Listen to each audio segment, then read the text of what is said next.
Professor Ravikant, मैं आपके पास आना चाहता हूं, इसका कोई मतलब नहीं। प्रोफेसर रविकांत, ये आपकी जिम्मेदारी बनती है, जो आप लोग कह रहे थे साहब, ये नैरेटिव जो है बुर्का, ये घुसपैठ, ये नैरेटिव ना जाए। नैरेटिव रोजगार का जाए, नैरेटिव पलायन का जाए, नैरेटिव इंडस्ट्री का जाए, नैरेटिव क्वालिटी एजुकेशन का जाए, क्वालिटी हेल्थ का जाए, इन सब का नैरेटिव जाना चाहिए। क्या आपको लगता है कि आप इस तरह से फोकस कर रहे हैं इलेक्शन को कि ये जो इश्यूज हैं ये भारी नहीं पड़ेंगे विकास के मुद्दे पर?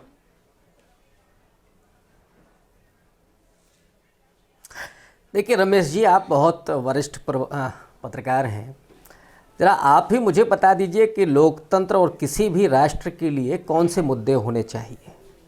डेफिनेटली युवाओं को रोजगार चाहिए, जो हमारे बुज़ुर्ग हैं उनको सोशल सिक्योरिटी चाहिए, और जो पूरा राज्य है उसमें सुरक्षा लोगों की चाहिए। लेकिन पिछले 20 साल से जिस तरह से पूरा बिहार चल रहा है, क्या पलायन रुका, क्या भ्रष्टाचार रुका, क्या गुंडागर्दी रुकी? और वो तो आप पिछले उदाहरण तो छोड़ दीजिए, चुनाव के दौरान जो हुआ, अनंत सिंह का AK-47 लोगों ने देखा, और जिस तरह से हत्या करके पूरे बिहार को डराने की कोशिश की गई, और वो साजिश आज भी चल रही थी। आज कितने लोगों को वोट नहीं डालने दिया गया, EVM कहाँ कहाँ पे सुस्त चल रहा था, कहाँ। अरे अविनाश जी, देखिए मेरी आदत नहीं है बीच में बोलने की। अब कांग्रेस पार्टी हो, RJD हो या पूरा महागठबंधन हो, वो जब नौजवानों के रोजगार के मुद्दे को सामने ला रहा है तो भारतीय जनता पार्टी और NDA को चुभ रहा है, क्योंकि उनको लग रहा है कि बिहार के लोग इस समय रोटी, रोजगार, स्वाभिमान, सम्मान, इसकी लड़ाई में वो शरीक हैं, वो शामिल हैं, और इसलिए महागठबंधन के साथ जा रहे हैं।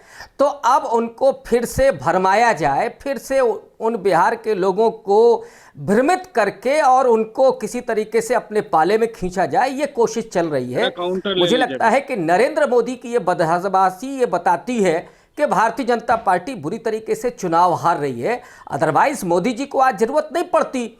और मुझे तो ताज्जुब होता है इस मीडिया पर भी कि साहब आधे घंटे का भाषण लाइव चलाया जा रहा था, इधर पहले फेज का मतदान चल रहा है, उधर मोदी जी का लाइव चला। हालांकि अब कोई फर्क नहीं पड़ रहा है, मोदी जी का चेहरा देख करके लोग टेलीविजन बदल ले रहे हैं, चैनल बदल ले रहे हैं, तो अब वो चीज नहीं है।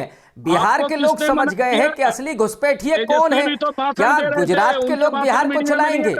बिहार में इस समय लोग नौजवान पीढ़ी के हाथ में सरकार देना चाहते हैं। ठीक है प्रोफेसर रविकांत, आपकी बात मेरी बहुत जल्दी से। मनीष, फिर मैं कंचना जी के पास आऊंगा। मनीष जी बोलिए, अब आप बोलिए प्लीज। को संवार सके। मैं ये कह रहा हूँ, ये कह रहे भ्रष्टाचार बढ़ गया। भाई साहब, आज DBT के माध्यम से हर गरीबों के खाते में, जनधन खाते में डायरेक्ट पैसे जा रहे हैं। अब वो जमाना नहीं जा रहा जब राजीव गांधी कहते थे कि मैं 1 रुपया भेजता हूँ तो 85 पैसे रास्ते में रह जाते हैं। और ये जो ट्रांसपेरेंसी राज्य है सरकार और ये आपको देना ही पड़ेगा। भ्रष्टाचार पर जो नकेल कसे गए हैं, वो किसके कसे गए? फैक्ट्री लगाई हुई है झारखंड में कांग्रेस के सांसद के यहाँ जो करोड़ों रुपए जो नकदी बरामद हुए थे पिछले लोकसभा के चुनाव में, वो भूल गए। बोरे भर भर के पैसे भूल गए। ये कहां से आ रहा है? की बात लेकिन करते हैं। चुनाव आयोग आपके नेता खुद जो है बेल पर है भ्रष्टाचार के मामले में, कि किस तरह और आप भ्रष्टाचार की बात करते हैं। राष्ट्रीय जनता दल के नेता खुद जो है बेल पर है। आज 420 के चार्जशीट है तेजस्वी यादव। प्रोफेसर रविकांत, 1 मिनट रुक जाइए। Professor Ravikant, Manish ji, Manish ji, Manish ji, 1 minute, 1 minute मैं आप सबसे निवेदन करूंगा, केवल मनीष जी से मैं बात करना चाहूंगा।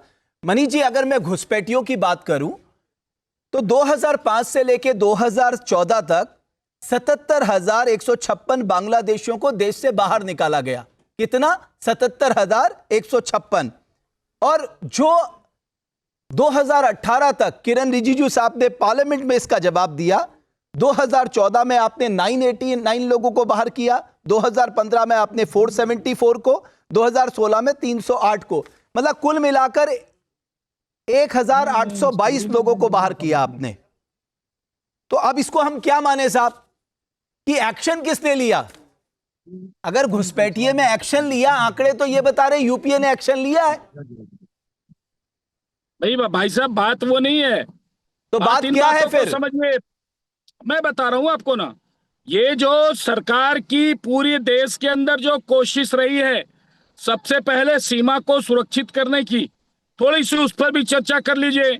आज जम्मू कश्मीर के अंदर जो रोहिंग्या पत्थरबाजी का काम किया करते थे सीआरपीएफ के जवानों पर, आज वो दिखते हैं क्या? उनको किसने खदेड़ा? अरे सर, ये बिहार की बात हो रही है, घुसपैठ कंट्री वाइड नहीं हो रही है। यही समस्या है ना मनीष जी, यही समस्या है कि बात केंद्र सरकार की होगी और घुमा फिरा कर आप आ जाएंगे बिहार पर। वो जो नैरेटिव सेट करेगा, जो सूट करेगा, उस पे हम बहस करेंगे। मैंने तो कहा कि प्रधानमंत्री जी का आधे घंटे का भाषण हुआ, बिहार के पूरे विकास की चर्चा हुई, लेकिन वो सूट नहीं किया विपक्ष को, क्योंकि उससे तो उनकी मतलब वो गर्मी चढ़ जाती है ना। लेकिन घुसपैठिए पे, बुरके पर जब बात हुई तो इनको एक बहाना मिल गया, एक इशू मिल गया। मैं साफ साफ पूछना चाहता हूं, आप अपने किसी भी रिपोर्टर से पूछें, क्या बिहार की डेमोग्राफी चेंज नहीं कोई हुई काम है? नहीं किया इसलिए बोलना नहीं चाह रहे, कश्मीर भाग गए। 5 साल के अंदर बिहार के अरे भाई, अंदर बिहार पे बोलो, बिहार पे घुसपैठिए जो है, बिहार पे की डेमोग्राफी जो है, क्या बिहार पे आप पास बोलने को कुछ नहीं, क्योंकि कुछ किया ही नहीं आपने, क्या बोलेंगे? आपकी बेचारगी में समझ सकता हूँ, समझ सकता हूँ आपके, आप बेचारे लाचार हैं, परेशान हैं। ओके, ठीक है, कुछ किया ही नहीं ठीक है आपने मनीष बिहार जी, में, तो आपकी कैसे बात बिहार मैंने ले ली, बोलेंगे? काफी समय आपको दे दिया है मैंने। कंचना जी, लेकिन आप लोगों को लगता है कि अगर घुसपैठिया, बुरके जैसे शब्द ध्रुवीकरण के लिए इस्तेमाल हो रहे, तो आप लोग चुनाव को इस ट्रैक पे रखें, मतलब एम्प्लॉयमेंट के ट्रैक पे रखें, एजुकेशन के ट्रैक पे रखें, हेल्थ के ट्रैक पे रखें, पलायन के ट्रैक पे रखें? भाई ट्रैक तो हमारा वही है, हम तो चर्चा ही करते हैं। नहीं, अभी कंचना जी को जवाब देने दीजिए, आपसे बात हो गई, मैं आ रहा हूं दोबारा। प्रोफेसर रविकांत जी को, प्रोफेसर रविकांत जी जो हैं हमारे सीनियर हैं, वो बोल रहे थे कि ये टेलीविजन बदल देते हैं लोग जब मोदी जी भाषण देते हैं। रविकांत जी, मैं तो ग्राउंड पे हूँ, मैं तो देख रही हूँ कि मोदी जी के रैलियों में लोग नहीं जाते हैं, पैसा देकर लोगों को बुलाया जा रहा है और पैसा देकर ऊपर से फूल माला फिकवाया जा रहा है। आप टेलीविजन की बात करें, जानते हैं क्यों? क्योंकि मोदी जी चाहे जिस विधानसभा में जाए, उनका एक ही भाषण होता है और एक ही रेटरिक होता है, घुसपैठिए घुसपैठिए। ये तो इलेक्शन कमीशन ऑफ इंडिया जो कहता था कि घुसपैठिए पकड़ के लेकर आएंगे, जो लोग जिनका घर नहीं होता उनका घर नंबर हाउस नंबर 0 होता है, तो हाउस नंबर 0 जिनका होता है, जो पुल के नीचे रहते हैं, सड़क पर रहते हैं, तो क्या इलेक्शन कमीशन और बीएलओ वहां पर जाकर पुल के नीचे झांक कर सबका डॉक्यूमेंट मांगा था? अरे भैया, आप पुल के नीचे रहते हैं, आप अपना डॉक्यूमेंट दे दीजिए, आपका एसआईआर में नाम ऐड करवाना है। और ऐसे बहुत सारे वोटर्स आज मिले हैं जो पहले वोट करते थे, जो दलित समाज से आते हैं, जो पिछड़े समाज से आते हैं, उनका वोटर लिस्ट में नाम नहीं था, उनका वोटर लिस्ट से नाम कटा हुआ था। कई सारे वीडियो तो मैंने अपने सोशल मीडिया पर शेयर किए हुए, ग्राउंड से वीडियो लेकर मैंने सोशल मीडिया पर शेयर किया हुआ है। और यही है एसआईआर का असली रिजल्ट। घुसपैठिया तो इन्होंने 0 लाया, घुसपैठिया तो इन्होंने एक भी नहीं बताया, लेकिन घुसपैठियों का मुद्दा क्यों बनाया? ताकि बिहार की जनता को गुमराह करते रहे। नहीं, लेकिन मैं आपको एक बात बता दूं कंचना जी, ये 1998 से मैनिफेस्टो में भी इस्तेमाल हुआ है घुसपैठिया निकालना। ब्राजील से मॉडल लाकर, ब्राजील से तो 1998 से हुआ है, तो किसकी? वाजपेयी जी की सरकार में कितने घुसपैठिए निकाले गए? उसके बाद वाजपेयी जी की सरकार, ये भी बता दे, यूपीए सरकार में आपने जो आंकड़ा दिया है, जो मेरा आंकड़ा कहता है वो 87,000 के आसपास था, लेकिन इनकी 11 साल की सरकार हुई, 11 साल की सरकार में 2000 भी घुसपैठिए नहीं निकाल पाए, 2000 भी घुसपैठिए। ये वो लोग हैं जिनके पास, जो ना बिना सिर और पैर के बात करते हैं, ये वो लोग हैं जो हमेशा चाहते हैं कि ऐसे मुद्दे पे बात करें जिस मुद्दे पर पूरा चुनाव डाइवर्ट हो जाए, हम और आप, और जो बिहार को आगे ले जाना चाहते हैं, जो बिहार से, ये लोग ब्राजील से मॉडल बुलाकर जो है फोटो लगवाकर चुनाव करवा लेंगे और हम लोग को बाहर ही बताएंगे जो लोग असली बिहार से हैं, क्योंकि इन लोग को बिहार के विकास से कोई लेना देना नहीं है। ये बिहार में फैक्ट्री की बात नहीं करते हैं, ये बिहार में आएंगे तो घुसपैठिए बोलेंगे, मुजरा बोलेंगे, मतलब हम लोग रिपीट करें तो लगता है क्या है ये प्रधानमंत्री बोल रहे हैं। लेकिन एक और दिलचस्प बात श्वेता जी, यहाँ पर आप जरूर जवाब दे रही, लेकिन मैंने जनता दल यूनाइटेड को घुसपैठ और बुरके जैसे शब्द का इस्तेमाल करते नहीं देखा। जेडीयू का कोई बड़ा नेता इस तरह की बात नहीं कर रहा, ऐसा क्यों? देखिए, ये अगर आप ऐसी बातें करते हैं घुसपैठी का या जो भी चीज एसआईआर का, बेसिकली ये स्टार्ट जो हुआ है नैरेटिव वो एसआईआर की वजह से, जिसको इन लोगों ने अपोज किया है। अब वो उसका रीजन एसआईआर होने का, इनफैक्ट इंटेंसिव रिव्यू होने का, क्योंकि समरी रिव्यू हमेशा ही होता था, ये इंटेंसिव रिव्यू होने का रीजन ही ये था कि वहां पे जितने लोग हैं समझिए 100% लोग हैं और 107% आधार कार्ड है। अब बताइए वैसे जगह पे इंटेंसिव स्पेसिफिक रिव्यू होना चाहिए या नहीं होना चाहिए? इस वजह से ये मुद्दा आया। दूसरा, ये जो बात कर रही हैं अभी कंचना जी बिहार के विकास के बारे में, मैंने पहले भी बोला है, जितने विकास हुए हैं ना, आप वहां पे रहने वाले लोगों से पूछो, जिन्होंने पहले देखा हुआ है उनसे पूछो, आप वहां की नहीं है तो सिर्फ हम नौकरी दे देंगे करके ऐसी बातें करके आप लोगों को बड़गला नहीं सकते हैं, क्योंकि क्या था बिहार में और क्या है बिहार में आप वहां के लोगों से जानिए, धरातल पे जानिए। जिस विकास की आप बात करती हैं शिक्षा के बारे में, शिक्षा के बारे में हम आपको बता देते हैं, आज प्राथमिक शिक्षा में 95% एडमिशन हो रहा है।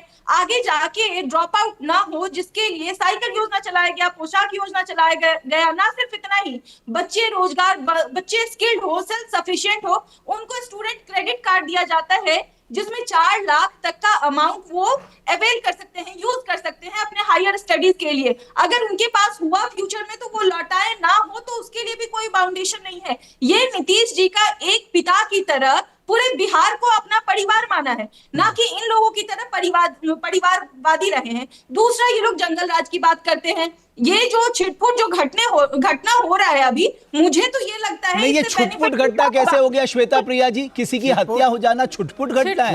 जहाँ भक्ति है हर शब्द में, कथाओं में छुपे हैं दिव्य रहस्य और ज्योतिष देता है जीवन को दिशा। धर्म से जुड़ी हर बातों को जानने के लिए हमारे चैनल स्तुति को सब्सक्राइब करें।